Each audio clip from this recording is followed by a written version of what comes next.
तो आज मैं एक्सप्लेन करने वाला हूँ वायरल हिट के मानवा को। तो मैं सीजन 2 से एक्सप्लेन करूंगा, इसलिए वीडियो में बहुत ही मजा आने वाला है। तो वीडियो को लास्ट तक देखना। सीजन 2 की स्टार्टिंग में येलो डॉलर आ जाता है हॉबिन के चैनल के ऊपर, जिसे देख के वो शॉक हो जाता है और कहता है अब मैं क्या करूंगा, मुझे ऑपरेशन के लिए भी पैसे चाहिए। और वो स्नैपर के ऊपर चिल्ला रहा होता है। तभी वो अचानक से रोने लगता है। तब उसकी एडिटर उसे एक दवा देती है और कहती है तुम्हें इस दवा को ट्राई करना चाहिए। जिसके बाद वो कहती है ऐसा हो ही नहीं सकता है कि हमारी फाइट की वजह से हमारे वीडियो पे येलो डॉलर आया हो। जिसके बाद स्नैपर कहता है कि हाँ, क्योंकि अगर ऐसा होता तो बहुत पहले ही हमारी वीडियो पे येलो डॉलर आ जाता। ये सब सुन के हॉबिन का दिमाग खराब हो रहा होता है और वो कह रहा होता है मेरे पास आखिरी महीना है, मुझे क्या करना चाहिए। जिसके बाद स्नैपर उसे कहता है कि हम एक ही चीज कर सकते हैं, यूट्यूब को मैसेज करके उनका वेट करना रिप्लाई का। हॉबिन ये सुन के वहाँ से भाग जाता है और कहता है मैं ये सब नहीं झेल सकता, और वो रोते रोते वहाँ से भाग जाता है। जिसके बाद हम उसे देखते हैं वो दूसरे यूट्यूबर के लाइव स्ट्रीम में होता है। जिसके बाद वो हॉबिन को इंट्रोड्यूस कराती है और कहती है कि आज हम 20 मिलियन वॉन की शॉपिंग करने वाले हैं। जिसके बाद उसके कान में कहती है कि आज जितने भी प्रॉफिट होंगे हम उसको आधा आधा कर लेंगे। जिसके बाद वो शॉपिंग करने लगती है और हॉबिन उसके आगे पीछे घूमने लगता है। सब चैट में हॉबिन की बेइज्जती भी कर रहे होते हैं, पर हॉबिन को कोई फर्क नहीं पड़ता।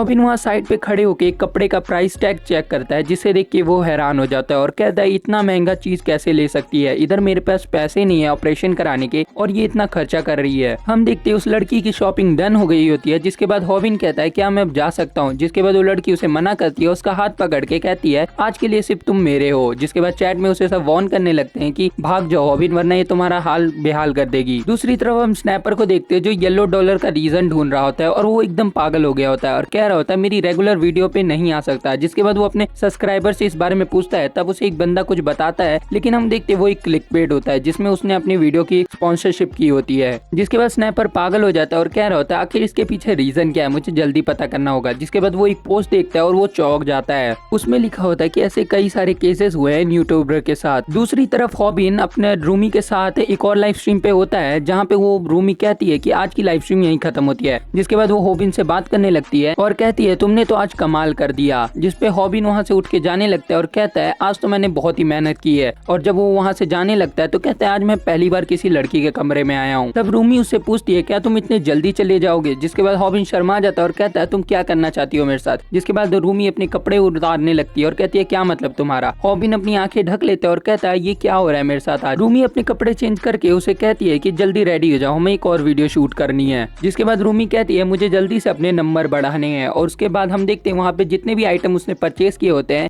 हॉबिन उनके बारे में पूछता है। तब रूमी उसे बताती है कि ये सब के लिए भी मैं अलग से वीडियो बनाऊंगी। तब हॉबिन दूसरे कमरे में जाने लगता है जहाँ रूमी उसे लाइट ऑन करने बोलती है और हम देखते हैं दूसरे कमरे में एकदम गंदगी फैली होती है, मतलब एकदम गरीब का घर। तब वो रूमी उसे कहती है कि तुम्हें सीक्रेट रखना चाहिए ये चीज, मतलब वो अपना फेक लाइफस्टाइल दिखा रही थी यूट्यूब पे। जिसके बाद हॉबिन उसे सेम मेडिसिन देता है जो कि उसे उसके एडिटर ने दी थी। जिसके बाद रूमी उसका हाथ पकड़ के अपने पास खींच लेती है और उसे कहती है अगर तुम थोड़े से और टॉल होते तो मैं तुम्हारे लिए फिदा हो जाती। जिसके बाद हम हॉबिन को देखते हैं जिसे कुछ समझ नहीं आ रहा होता। तब रूमी उसे कहती है मुझे तुम्हारे साथ और भी कुछ करना है। जिसके बाद वो एक और वीडियो शूट करने लगते हैं अपने हेयर के साथ। जिसके बाद हॉबिन अपनी ठरकी वाली आदत शुरू कर देता है और उसे कहता है तुम बड़ी अच्छी स्मेल करती हो। जिसके बाद वो हॉबिन की पैंट खींचती है और उसे कहती है अपने पास आने के लिए। और हॉबिन दूसरी तरफ से अपने आप को खींचने लगता है, जिस वजह से उस रूमी के बाल जल जाते हैं और हम देखते हैं उन दोनों की हवा टाइट हो गई होती है देख के। और हॉबिन को लग रहा होता है कि आज उसकी बैंड पक्का बजेगी, पर रूमी उसकी तरफ देखती है और कहती है ये तो बहुत बड़ा कांड कर दिया तुमने, पर अच्छा है अब बहुत सारे व्यूज आएंगे हमें। जिसके बाद रूमी रिवील करती है कि उसने उसके साथ प्रैंक किया था। और उसके बाद हम देखते हैं जब लाइव स्ट्रीम पे सारे चैट पे उसे बोल रहे होते हैं कि तुमने अपने बाल खो दिए। जिसके बाद रूमी पीछे से थोड़े बाल निकालती है और उसे वापस सेट कर लेती है। जिसके बाद हॉबिन कहता है मुझे सिर्फ पैसे कमाने हैं। जिसपे रूमी उसे कहती है अपने मॉम के ऑपरेशन के लिए। तो उसके बाद हम देखते हैं रूमी उसे कहती है अपने साथ कोलैबोरेट करने के लिए जब भी उसे जरूरत पड़ेगा। दूसरी तरफ इनकी लाइव स्ट्रीम स्नैपर भी देख रहा होता है और हम हॉबिन को देखते हैं जिससे स्नैपर गाली दे रहा होता है मैं तुम्हारे प्रॉब्लम का सोल्यूशन ढूंढ रहा हूँ और तुम उधर लड़कीबाजी कर रहे हो। जिसके बाद स्नैपर बताता है उसे जो पोस्ट मिली थी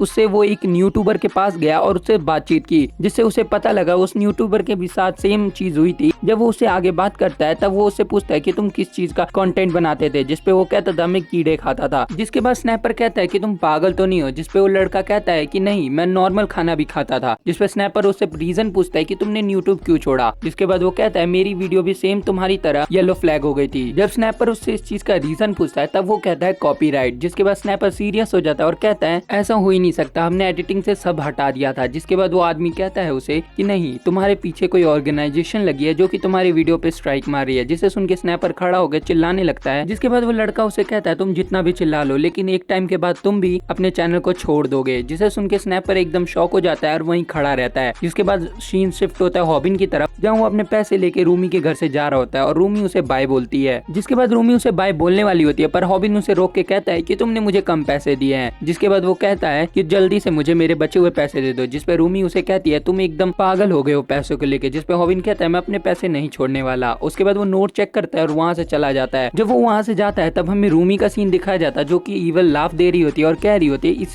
गधे को लगता है कि कुछ ही टाइम में 20 मिलियन वॉन कमा लेगा, इसका चैनल जल्दी ही बंद हो जाएगा तो इसे कोलैब करने की कोई जरूरत नहीं है मेरे साथ। जिसके बाद वो अपनी क्लॉथ चेंज करती है और कहती है पैसे कमाना बहुत ही मुश्किल है। जिसके बाद वो एक और डांस करने लगती है और हम देखते हैं वो लाइव आ चुकी होती है। जिसके बाद कमेंट में सब कह रहे होते हैं ये फिर से लाइव आ गई। जिसके बाद हम उस मेडिसिन को देखते हैं जो कि टेबल पे पड़ी होती है, हॉबिन ने जो दी थी रूमी को। रूमी उसको देख के कहती है तुम्हें कैसे पता लगा कि मैं सीखूं। जिसके बाद हम हॉबिन के एडिटर को देखते हैं जो कि हॉबिन के बारे में सोच रही होती है और अपने फादर को चिल्ला के कहती है फादर। जिसपे उसका फादर भी चिल्ला के जवाब देता है हाँ बोलो मुझे सुनाई दे रहा है। जिसपे वो कहती है मुझे 20 मिलियन वॉन चाहिए। जिसके बाद उसका फादर चिल्लाता है और कहता है अपना खाना खाओ। जिसपे वो मान जाती है और खाने लगती है। तब उसका फादर उसे समझाता है कि 20 मिलियन वॉन बहुत ज्यादा ही है। जिसके बाद उसका फादर उसे कहता है क्या तुम रॉबिन को पसंद करने लगी हो। और उसके बाद हम देखते हैं वो वहाँ से भाग जाती है। उसका फादर उस पर चिल्ला रहा होता है पर वो कमरे के बाहर आ जाती है और सोचने लगती है कि मुझे क्या करना चाहिए। जिसके बाद वो सोचती है क्यों ना मैं अपना कंप्यूटर भेज दूं। जिसपे वो एडिट कर दिया। जिसके बाद भूमि वहाँ पहुंच जाती है अपने मैनेजर के पास और कहती है मुझे 20 मिलियन वॉन चाहिए। जिसपे उसका मैनेजर कंफ्यूज हो जाता है। तब वो कहती है मुझे रिटायरमेंट पे चाहिए अपनी और 20 मिलियन। जिसके बाद वो वहाँ से चली जाती है और मैनेजर उसे रोक रहा होता है और भूमि कहती है मैं अपने दोस्त की हेल्प करके रहूंगी। दूसरी तरफ मैनेजर रो रहा होता है कि तुम अभी तक 1 साल भी काम नहीं किए हो जिससे तुम्हें पैसे नहीं मिलेंगे। दूसरी तरफ हॉस्पिटल की तरफ सीन शिफ्ट होता है जहाँ पे हॉबिन की माँ लेटी होती है। उसके साइड में भूमि होती है जो अजीब तरीके से चाकू को पकड़ के सेब काट रही होती है। जिसपे उसकी माँ कहती है क्या तुम एक सीरियल किलर हो, और दोनों ऐसे ही हंस रहे होते हैं। जिसके बाद हमें पता लगता है भूमि भी सेम हॉस्पिटल में थी जिस वजह से वो हॉबिन की माँ से मिल पाई। बाद हॉबिन की माँ भूमि को कहती है कि मैं शौक हूँ मेरे बच्चे ने 10 ऑफ 10 बॉडी कैसे पुल कर ली। जिसके बाद वो कहती है कि ऐसा कुछ नहीं है। तब हॉबिन की माँ कहती है कुछ तो अजीब है, जब से तुम मेरे से मिलने आई हो हॉस्पिटल के सारे स्टाफ मेरे से अच्छे से बात करने लगते हैं। तभी नर्स कुछ बोलने वाली होती है पर भूमि उसका मुंह बंद कर देती है और हम देखते हैं वो कहती है कि चुप हो जाओ। जिसके बाद नर्स उसे बताती है कि तुम्हारे फादर तुम्हें बुला रहे हैं। जिसके बाद वो दोनों वहाँ से चले जाते हैं और भूमि हॉबिन की माँ को कहती है कि मैं जल्दी आती हूँ। जिसके बाद हम देखते हैं कि हॉबिन की माँ को ये पता होता है कि भूमि उसी डॉक्टर की बेटी है जो कि उसका इलाज कर रहा है। जिसके बाद वो भूमि का फोन उठाती है जो कि वो वहीं छोड़ गई होती है और कह रही होती है ये मेरे को मेरे बेटे जैसा क्यों लग रहा है, और वो तभी शॉक हो जाती है। तब वहाँ पे एंट्री होती है हॉबिन की जो कि अपनी माँ का हालचाल पूछता है। जिसके बाद उसकी माँ उससे पूछती है क्या तुमने एक यूट्यूब चैनल बनाया है। जिसके बाद फोन उसके आगे करती है और हॉबिन उनके हाथ से फोन छीन लेता है और कहता है नहीं मैंने ऐसा कुछ नहीं किया। जिसके बाद वो फोन के अंदर देखता है और वही सीन कट हो जाता है। जिसके बाद हम उस बंदे को देखते हैं जो कि स्नैपर के साथ बैठा होता है और कहता है सबके साथ ऐसा ही होता है, तुम जितना भी कुछ कर लो तुम्हारी सारी वीडियो येलो डॉलर हो जाएगी और एक टाइम पे तुम भी अपना यूट्यूब छोड़ दोगे। जिसके बाद हम हॉबिन को देखते हैं जिसके सामने उसका ही फेक चैनल आ चुका होता है और वो कहता है ये तो मेरा चैनल नहीं है। जहाँ पे हॉबिन जैसे ही कपड़े पहन के एक लड़का होता है जो कि गुंडों को मार रहा होता है, वो सेम हॉबिन के डायलॉग कॉपी कर रहा होता है और कह रहा होता है कि अपने दुश्मन से कैसे लड़े। दूसरी तरफ सीन शिफ्ट होता है और हम उसी नर्ड लड़के को देख रहे होते हैं जो कि उन बंदों के सामने होता है जिसे उसने पीटा होता है और हम देखते हैं वो कोई नर्ड नहीं है, एक गैंगस्टर होता है। तो आगे क्या होगा जानने के लिए वीडियो को लाइक करके चैनल को सब्सक्राइब कर दो और अपने दोस्तों को भी शेयर कर दो।